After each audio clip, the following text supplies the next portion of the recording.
여호와 샬롬 전쟁과 평화라는 제목으로 하나님의 말씀 함께 나누겠습니다. 성경에 나오는 세상이라는 단어는 여러 가지 의미로 사용됩니다. 하나님이 세상을 이처럼 사랑하사 할 때에는 하나님이 사랑하셔서 구원하고자 하시는 대상입니다. 하나님이 세상을 창조하셨다 선포할 때에는 해와 달과 별, 아름다운 꽃과 늠름한 나무와 같은 하나님이 창조하신 피조 세계를 가리킵니다. 그런데 이 단어가 하나님을 대적하는 악한 상태를 의미할 때가 있습니다. 야고보서 4장 4절입니다.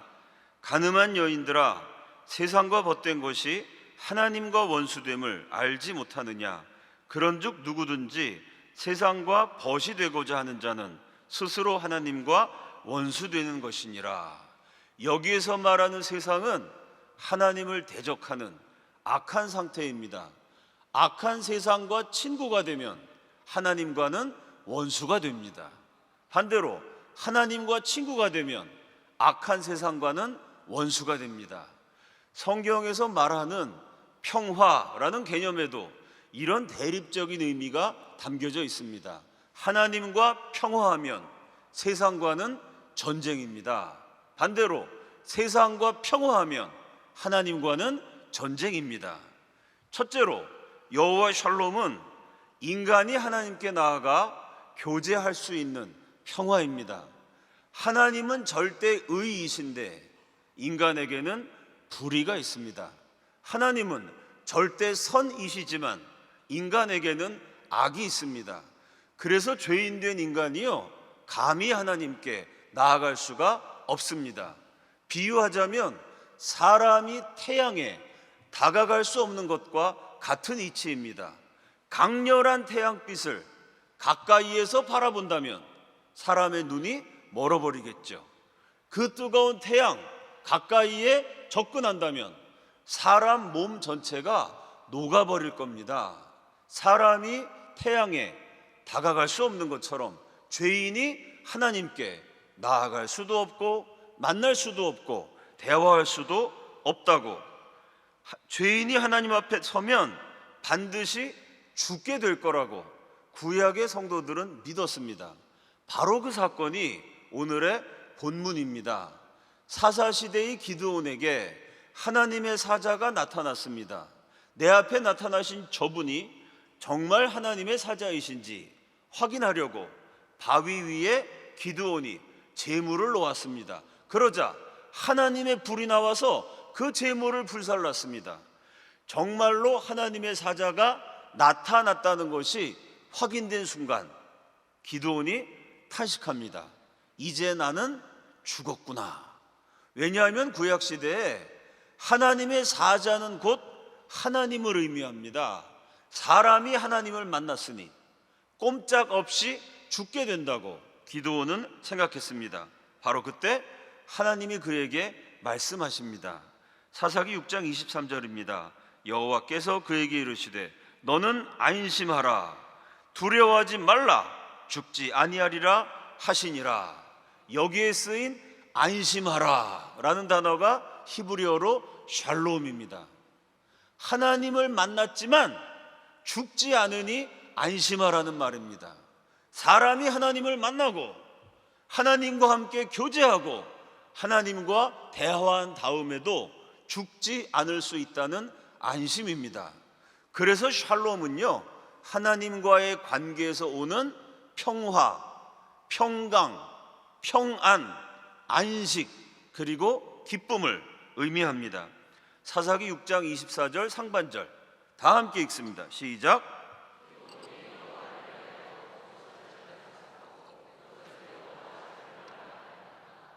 여기서 또 한 번 샬롬이 나옵니다.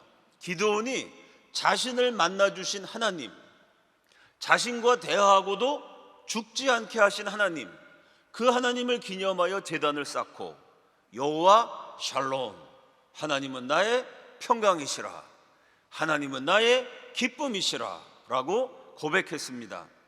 성전의 지성소는 사람이 감히 하나님께 나아갈 수 없다는 진리를 증거합니다.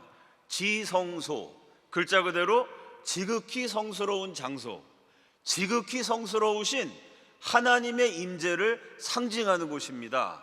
그곳은요, 아무나 갈 수 없습니다. 아무 때나 갈 수도 없어요. 1년에 단 한 번, 단 한 사람, 대제사장만이 들어갈 수 있습니다. 대제사장이 지성소에 들어갈 때는 반드시 피를 가지고 들어갑니다.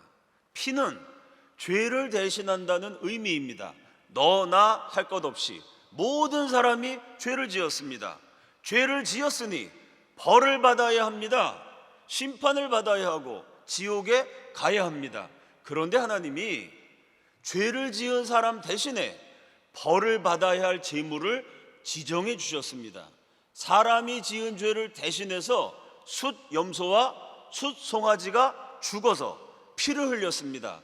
1년에 한 번 오직 한 사람, 대제사장이 사람을 대신해서 흘린 그 제물들의 피를 가지고 지극히 성스러운 곳 지성소에 들어가 백성들의 죄를 용서해 주시기를 하나님께 간청했습니다.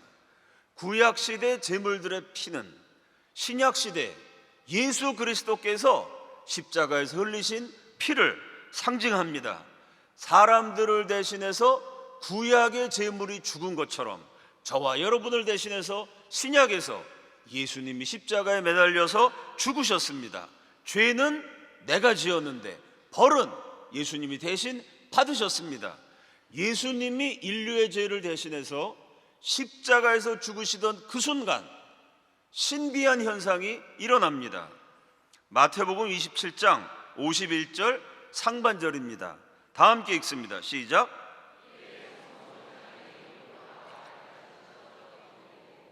성소 휘장은 사람들의 접근을 차단하기 위해서 지성소 앞에 내리웠던 지성소를 가리는 커튼입니다. 그냥 천으로 만든 커튼이 아니고요, 두꺼운 밧줄을 꼬아서 만든 커튼입니다. 밧줄로 만든 커튼이니까 굉장히 두텁고 강하고 견고합니다. 얼마나 튼튼한지요. 힘센 황소 6마리가 이 지성소를 가리는 커튼을 양쪽에서 잡아당겨도 찢어지지 않을 정도였다고 합니다. 그런데 예수님 숨을 거두시는 그 순간 그 지성소가 위로부터 아래까지 찢어졌습니다. 접근을 차단하는 지성소를 가리는 사람들이 들어오지 못하도록 막는 그 휘장이 찢어졌으니 이제는 누구든지 지성소에 들어갈 수가 있게 되었습니다. 누구든지 지극히 거룩한 장소에 들어가서 하나님을 만나고 하나님께 기도하고 하나님과 교제할 수 있게 되었습니다. 히브리서 10장 19절과 20절입니다. 그러므로 형제들아, 우리가 예수의 피를 힘입어 성소에 들어갈 담력을 얻었나니 그 길은 우리를 위하여 휘장 가운데로 열어놓으신 새로운 살 길이요 휘장은 곧 그의 육체니라. 찢어진 휘장은 십자가에서 찢겨지신 예수 그리스도의 육체를 상징합니다. 휘장이 찢어져서 사람들이 하나님께 나아갈 수 있게 됐어요. 마찬가지로 내 죄를 대신해서 예수님의 몸이 찢어지셨기 때문에 그 예수를 믿는 사람이 하나님께 나아갈 수 있는 생명의 길이 열렸습니다. 내 죄를 대신해서 십자가에서 죽으시고 3일 만에 부활하신 하나님의 아들 예수 그리스도, 그분을 구세주와 주님으로 참되게 믿고 영접하는 사람마다 죄 용서를 받고 하나님의 자녀로 거듭나며 마침내 구원을 얻게 될 줄로 믿습니다. 자녀는 아버지를 만날 수 있습니다. 자녀라면 아버지와 대화하고 교제할 수 있습니다. 자녀는 마땅히 아버지의 집에 들어갑니다. 마찬가지로 예수를 믿어 하나님의 자녀가 된 주의 백성들은 하나님을 만날 수 있고 하나님께 기도할 수 있으며 하나님과 함께 교제할 수 있고 마침내 영원한 하나님 아버지의 집 천국에 들어갈 수 있는 줄로 믿습니다. 둘째로 여호와 샬롬은 하나님의 자리를 차지한 우상들을 불태우는 전쟁입니다. 샬롬, 여호와 샬롬. 안심하라, 하나님은 평강이라. 사사기에 샬롬이란 말이 2번 반복됩니다. 평화에 또 평화이고 평강에 거듭해서 평강입니다. 2번이나 평화니 그 다음부터는 계속 평화, 주구장창 평화, 싸울 일이 없는 평화, 전쟁과 다툼과 분쟁이 없는 오직 평화만을 누리면서 느긋하게 즐기면 될 것 같습니다. 그런데 성경은 정반대로요, 샬롬 샬롬, 그 다음부터 나오는 명령이 전부 끔찍합니다. 부셔버려라, 없애버려라, 찍어버려라, 파괴하라, 불태워라. 평화 평화 다음부터는 싸우라는 이야기고 전쟁하라는 이야기입니다. 샬롬이란 단어가 2번 나온 다음에는요, 바알의 제단을 헐어버려라, 아세라 여신상을 찍어버려라, 우상을 불태워라는 명령이 곧바로 나옵니다. 왜냐하면 하나님과의 평화는 곧 세상과의 전쟁입니다. 하나님과 평화하니까 떼굴떼굴 뒹굴면서 게으름 부리면서 그냥 편안하고 즐겁게 유유자적하라는 말씀은 성경에 없습니다. 하나님이 평화를 주셨으니까 이제부터 세상 나가서 싸워라, 하나님 나라의 전사가 되어라. 하나님과의 평화는 곧 세상과의 전쟁인데요, 그 세상의 본질이 우상숭배입니다. 세상과 전쟁하는 것은 내 삶의 세상에 우상의 제단을 헐어버리고 우상을 불태워야 하는 작업입니다. 신명기 7장 5절입니다. 오직 너희가 그들에게 행할 것은 이러하니 그들의 제단을 헐며 주상을 깨뜨리며 아세라 목상을 찍으며 조각한 우상들을 불사를 것이니라. 신명기는요, 광야 생활의 끝자락, 이스라엘 백성들이 적과 꿀이 흐르는 땅에 들어가기 직전에 주신 말씀입니다. 아브라함, 이삭, 야곱, 까마득한 옛날의 조상 때부터 하나님이 이 땅을 너희에게 주리라 약속하셨던 적과 꿀이 흐르는 땅, 약속의 땅을 드디어 발로 밟으며 손으로 움켜쥐며 정복하고 차지하는 역사적인 순간입니다. 이 하나님이 약속하신 땅을 너희가 차지할 때 반드시 그 땅에 사는 족속들이 섬기던 우상의 제단을 없애버려라, 하나님이 신신당부하셨습니다. 자, 이스라엘 백성들이 없애야 하는 우상은 바알신, 바알신의 어머니인 아세라 여신.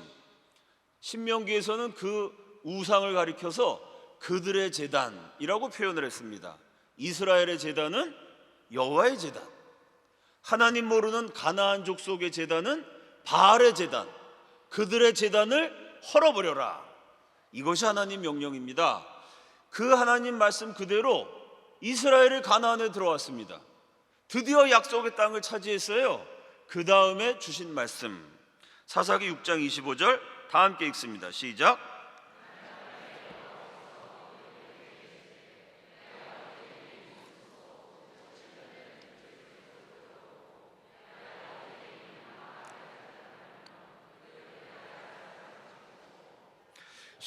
신명기와 똑같이 헐고 찍어버리고 불태워라 라는 말씀입니다. 그런데 대단히 특이한 점이 하나 있죠. 신명기와 사사기의 말씀이 똑같은데요, 한 부분에서 다릅니다. 신명기에서는 그들의 제단, 그들의 제단을 헐어버리는 거예요. 어디까지나 그들의 제단이지 우리의 제단이 아닙니다. 하나님 모르는 이방인들의 우상숭배 제단이죠. 하나님을 믿는다는 이스라엘 민족의 제단이 아닙니다. 그런데 사사기에는 뭐라고 되어 있냐면 내 아버지에게 있는 바알의 제단이라고 되어 있습니다. 그들의 제단이 어느새 슬금슬금 들어와서 우리의 제단이 돼버렸습니다.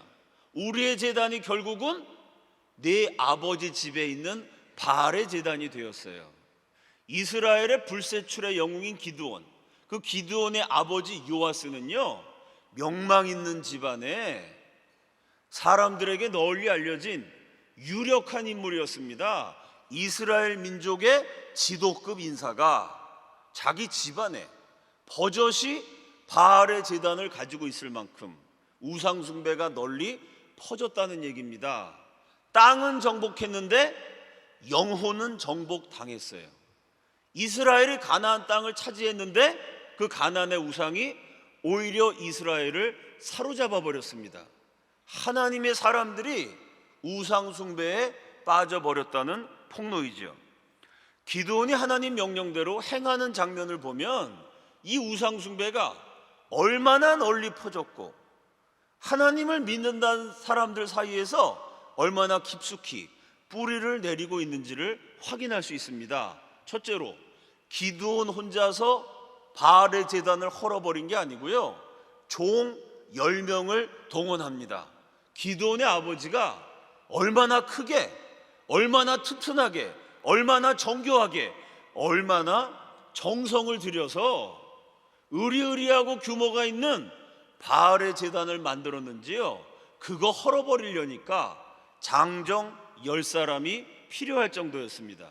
둘째, 사람들이 다 보는 벌건 대낮에 그 우상의 제단을 헐지 못하고 사람들이 잠자는 밤에 몰래 가서 장정 10명이 작업을 했습니다. 왜 그랬을까요? 사람들이 보는 앞에서 바알에게 손을 댔다가는 그 자리에서 맞아 죽습니다. 그래서 맞아 죽을까 봐 무서워서 밤에 몰래 바알의 제단을 헐어버립니다. 이렇게 바알 제단을 공격하는 자를 사람들이 합세해서 죽여버릴 만큼 이스라엘 사람들이요, 열렬히 그리고 열심히 바알을 숭배했습니다. 셋째로, 몰래 제단을 헐어버렸는데 그만 들통이 납니다. 그러자 사람들이 몰려 들어와 가지고 바알 제단을 헐어버린 기드온을 실제로 죽이려고 합니다. 기드온의 아버지 요아스가 이때 아주 지혜를 발휘하죠. 사람들에게 설득합니다. 바알이 정말 위대하시다면 위대한 자신을 모독한 사람에게 직접 벌을 내리실 것이다. 그러니 이웃 사람들끼리 죽이자 살리자 소란 부리지 말고 위대한 바알께서 그 바알을 훼손한 자에게 알아서 벌을 내리시도록 바알 신에게 맡기자. 그럴듯한 논리로 설득해서 죽을 뻔한 위기에서 아들을 건져냅니다. 자, 도대체 바알 숭배가 무엇이기에 이스라엘 사람들이 홀랑 넘어가서 홀딱 빠져버렸을까요? 시리아 북부에 위치한 우가릿이라는 지역에서 1928년부터 기념비적인 발굴 작업이 진행되었습니다. 그 작업의 결과로 우가릿 지역에서 발견된 우가릿 문서를 가리켜서 고고학자 사이러스 고드는 20세기에 발견된 가장 중요한 고대 문헌이라고 평가했습니다. 그 우가릿 문서가 바로 바알 숭배에 대한 기록입니다. 바알이라는 이름은 아랍어로 비에 적셔진 땅이라는 뜻입니다. 지금처럼 농업기술이 발달하지 않고 비료도 기계도 없었던 시절 농사를 지으려면요, 비가 절대적으로 중요합니다. 비가 내리면 풍년, 비가 안 내리면 흉년입니다. 그런 시대에 비가 내려서 촉촉히 적셔진 땅, 요즘 말로 하면 대박이고 노다지이고 현찰뭉치이고 황금입니다. 비에 적셔진 땅에서 농작물이 자라나면요, 그게 밥이 되는 거고 돈이 되는 거고 황금이 되는 것입니다. 그래서 바알신은 비를 내리고 땅을 적셔서 농작물이 자라나서 마침내 내 호주머니에 돈 넣어주는 신, 돈 벌게 해주는 황금의 신입니다. 우가린 문서에 의하면 바알신이 황소 같은 힘을 얻기 위해서 해괴망측한 짓을 합니다. 들판에 있는 송아지하고 77번 혹은 88번 교접을 합니다. 바알신은 자신의 누이 동생이었던 아낫이라는 여신과도 성관계를 합니다. 신이라는 바알이 동물과 교접을 하니 그 바알을 믿는 사람들도 얼마든지 동물을 상대로 성행위를 할 수 있습니다. 신으로 숭배하는 바알이 여동생하고 동침을 하니까 바알 숭배자들 얼마든지 부끄럽지 않게 자신 있고 당당하게 근친상간을 행했습니다. 그래서 바알은 성적인 쾌락의 신입니다. 성적인 쾌락만 얻을 수 있으면 상대가 누구인지는 전혀 상관하지 않습니다. 남자와 남자, 여자와 여자, 사람과 동물, 부모와 자식, 형제와 자매, 상대가 누구든지요, 성적인 쾌락만 줄 수 있다면 괜찮다는 겁니다. 실제로 바알 숭배자들, 가나안 족속들은요, 온갖 종류의 성적인 타락에 빠져 있었습니다. 바알의 누이 동생 겸 아내인 아낫이 반대자들을 잔인하게 학살합니다. 우가릿 문서의 기록입니다. 그녀는 전사들의 피 속에 무릎을 담고 허벅지를 담갔다. 그녀는 전사들의 피로 손을 씻었다. 반대자들을 얼마나 많이 죽였는지요, 피가 철철 흘러넘쳐 강물이 됐습니다. 반대자들의 피에 손을 씻고 그 피가 무릎을 차고 허벅지까지 차오를 정도였습니다. 이건 무슨 의미일까요? 내 마음에 안 드는 놈, 감히 나를 반대하는 자들은 모조리 죽여도 된다. 내 마음대로 권력을 휘둘러서 반대자들, 내 기분을 상하게 하는 자들, 죽이고 싶은 자들은 마음껏 죽일 수 있는 막강한 권력, 지위, 명예, 파워, 높은 자리와 감투를 의미합니다. 이스라엘이 바알 숭배에 빠졌다고 하면 참 한심스러워 보입니다. 아니, 하나님의 백성이 하나님을 믿어야지 어쩌자고 바알을 숭배해? 성경을 읽다가 혀를 차게도 됩니다. 옛날 사람들이 바보 같은 짓을 했으니 나하고는 별 상관이 없어 보입니다. 그런데 바알 숭배의 내용이 구체적으로 뭐냐, 곰곰이 따져보면요, 이야기가 달라집니다. 바알 숭배는 첫째, 비에 적셔진 땅이 의미하는 돈다발. 둘째, 사람들이 그렇게 좋아하는 성적인 쾌락. 셋째, 내 마음대로 모든 것을 내 기분에 따라 행할 수 있는 막강한 권력, 지위, 명예, 자리, 감투를 가리킵니다. 여러분에게 묻고 싶습니다. 요즘 세상에 바알 신을 섬기는 사람 있습니까? 카카오톡 프로필 사진에 바알 사진을 딱 올려놓고 바알 조각을 새겨가지고 손에 잡고 들고 다니는 사람 혹시 본 적 있으세요? 절대로 없습니다. 개명하는 21세기에 그 수천 년 전 옛날 사람들이 믿던 신, 그거를 숭배하기는커녕 현대인들은 기억조차도 안 합니다. 그러면 다시 묻고 싶습니다. 바알 숭배가 뭐 하는 거냐면요, 돈, 성적인 쾌락, 마음대로 할 수 있는 권력, 요런 거 좋아하고 이런 거 추구하고 여기 빠져 있으면 그게 바알 숭배입니다. 돈과 성적인 쾌락과 마음대로 할 수 있는 권력, 지위, 명예, 자리, 이런 거 추구하는 사람 요즘 있나요? 사실은 이렇게 질문하면 안 돼요. 이 질문을 바꿔야 됩니다.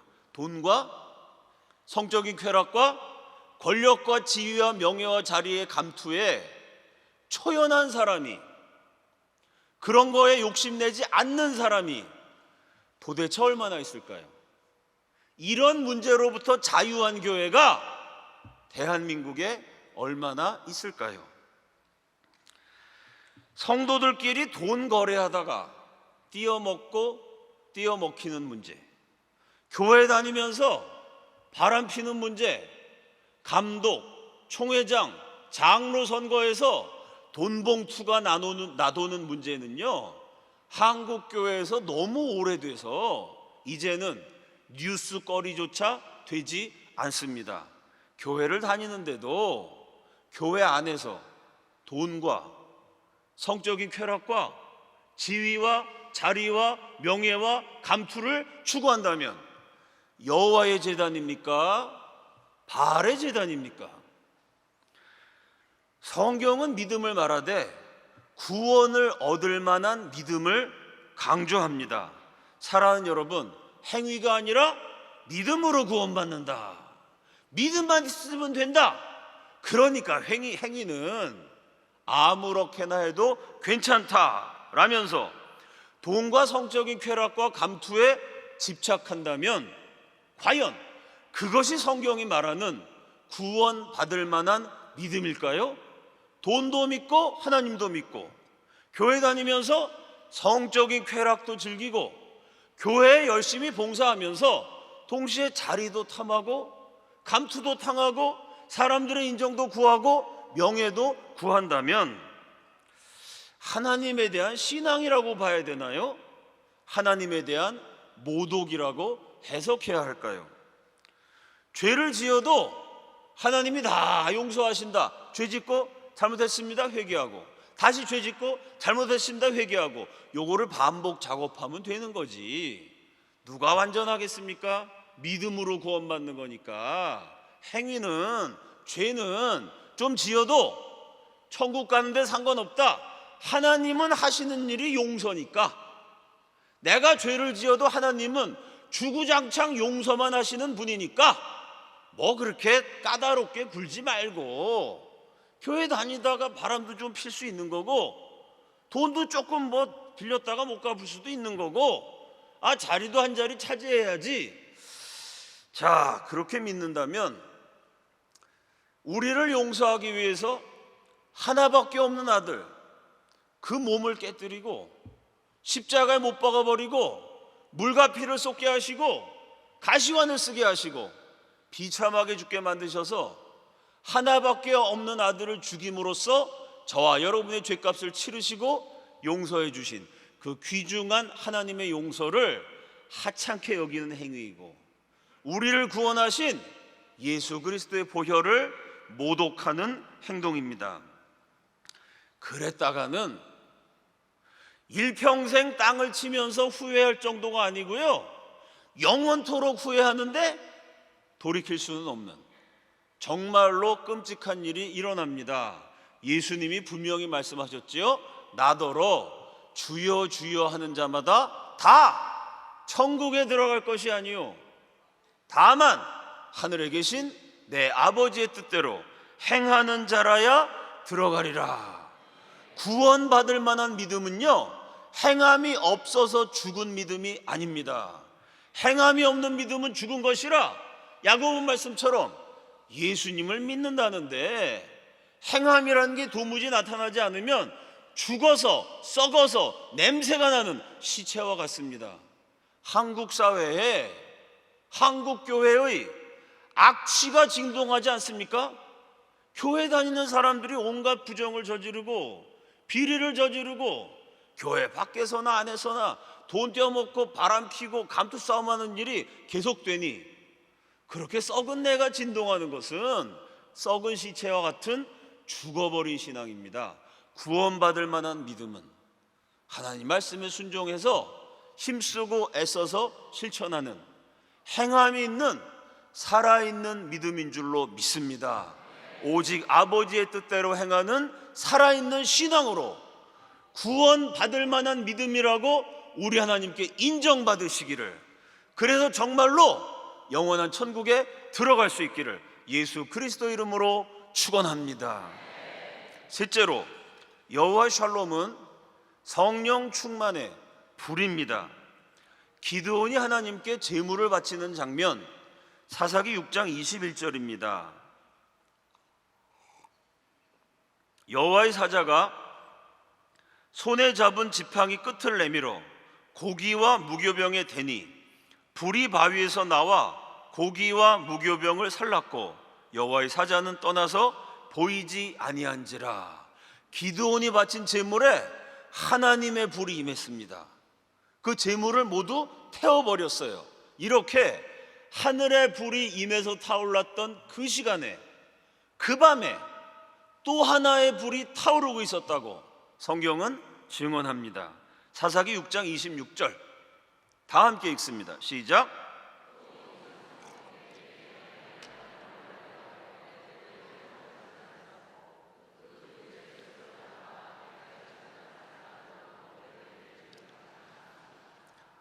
하늘의 불을 받은 기드온에게 하나님은 너도 불을 피워라 라고 명령하셨습니다.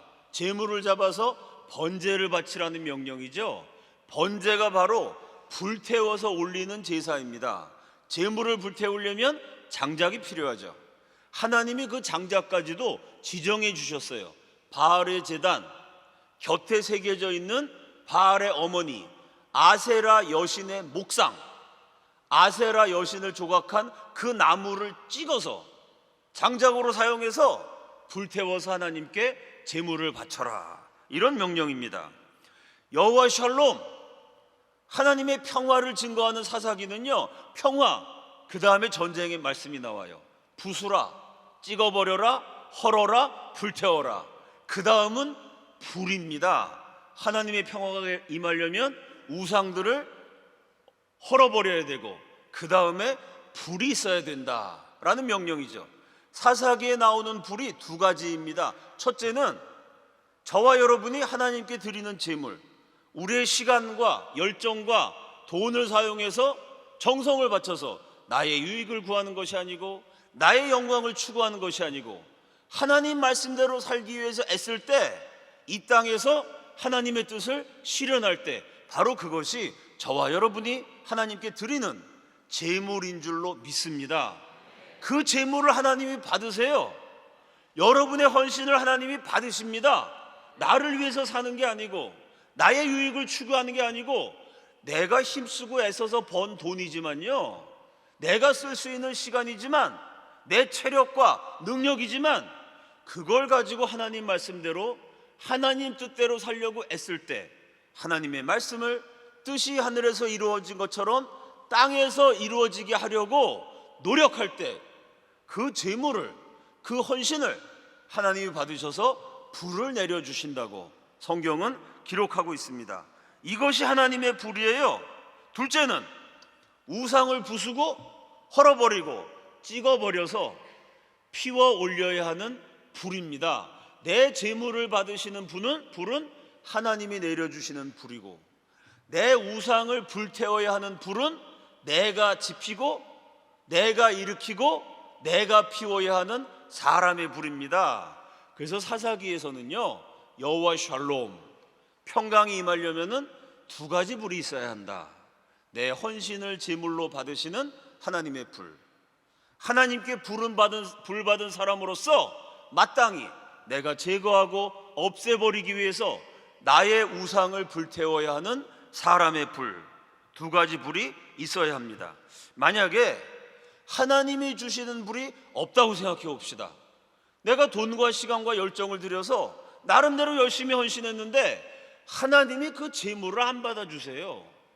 하나님이 내 믿음을 인정하시지 않습니다. 아니, 그럼 그거 큰일 아니겠어요? 하나님이 인정하지 않으시면 내 인생에 무슨 평화가 있고 샬롬이 있겠습니까? 그래서 우리가 정말 나그네와 같이 지치고 곤비하며 근심과 염려와 불안이 떠나지 않는 인생에서 영혼 깊은 곳에서 진정한 만족과 평화를 누리려면요, 나를 받으시는 하나님의 불이 내려져야 합니다. 동시에 사람의 불이 없다고 생각해 봅시다. 하나님이 나에게 평강 주신다고 믿어요.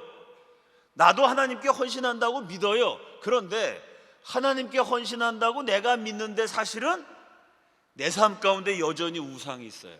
마치 하나님의 백성 이스라엘이 바알을 섬겼던 것처럼, 마치 이스라엘의 유력자였던 기드온의 아버지가 장정 10명을 동원해야 겨우 헐어버릴 수 있을 만큼 정성스럽게 바알의 제단을 자기 집안에 모시고 있었던 것처럼, 내가 하나님 믿는다 그러면서 사실은 하나님과 돈, 하나님과 자식, 하나님과 쾌락, 하나님과 세상을 겸하여 섬긴다면요, 겉으로는 하나님이지만 속으로는 두나님도 되고 세나님도 됩니다. 나에게 하나님이 한 분이 아니고 두 분도 되시고 세 분도 되시고, 하나님도 하나님이고 돈도 하나님이고 쾌락도 하나님이고, 이러면은 겉으로 하나님이지만 속으로는 두나님이기 때문에 겉과 속이 달라집니다. 겉과 속이 달라지면 우리의 영혼이 갈라집니다.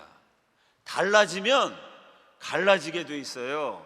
겉과 속이 달라지면 영혼이 갈라지고 마음이 갈라집니다. 마음이 갈라졌다, 마음이 나뉘어졌다. 바로 그 단어가 구약과 신약에 쓰인 근심, 걱정, 염려, 불안입니다. 겉으로 하나님이면 속으로도 하나님이어야지.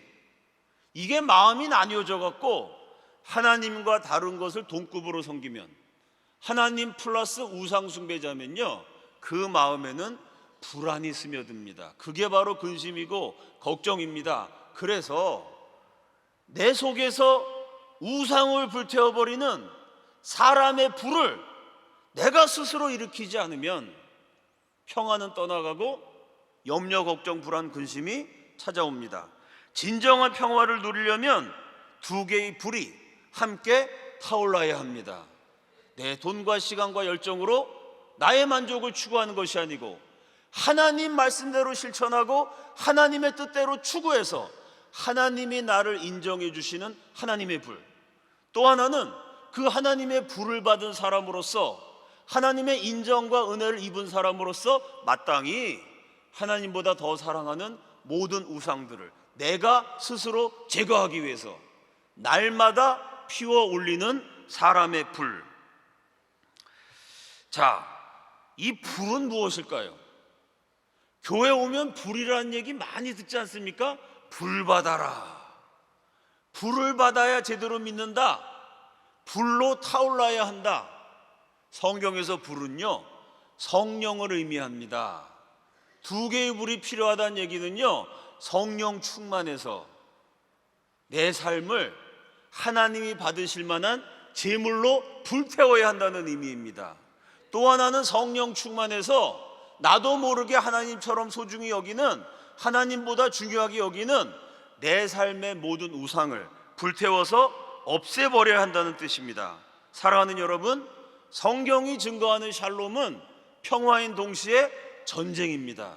하나님과는 평화이고 세상과는 전쟁인데, 그 전쟁의 본질은 우상을 불태워버리는 전쟁입니다. 하나님과 평화하기 때문에 힘들고 어렵고 문제가 있는 인생이지만 영원 깊은 곳에서는 하나님이 주시는 평강과 기쁨과 안식을 누립니다. 세상과 전쟁하기 때문에 이 땅에서 하나님의 뜻을 이루는 사람에게만 하나님이 선물로 주시고 상급으로 주시고 축복으로 주시는 전사적인 평안, 하나님 나라의 전사들만 누리는 평안을 우리 성도들은 누릴 수 있습니다. 금난교회가 두 개의 불로 타오르기를 예수 그리스도의 이름으로 축원합니다. 우리의 모든 것을 향기로운 제물로 받으시는 하나님의 불과 내 삶에 하나님처럼 소중히 여기는 모든 우상들을 불태워버리는 결단과 헌신의 불이 우리 성도들의 삶에서 타오르기를 주님의 이름으로 축원합니다. 이 두 개의 불이 타오름으로 말미암아 여호와 샬롬, 하나님이 주시는 진정한 평강과 평화와 안식과 기쁨이 금난교회에 가득하고 성도들의 삶에 충만하기를 예수 그리스도의 이름으로 축원합니다. 다 함께 기도하시겠습니다. 오직 성령 충만하여 나의 돈과 시간과 열정을 하나님 나라를 위해서 사용하게 하여 주시옵소서. 오직 성령 충만하여 이 시간 하나님보다 더 사랑한 우상이 있다면 불태워 없애버리게 하여 주시옵소서. 여호와 샬롬, 하나님이 주시는 평강과 기쁨으로 우리의 영혼을 가득 채워 주시옵소서. 주여 한번 외치시고 다 함께 통성으로 기도합니다. 주여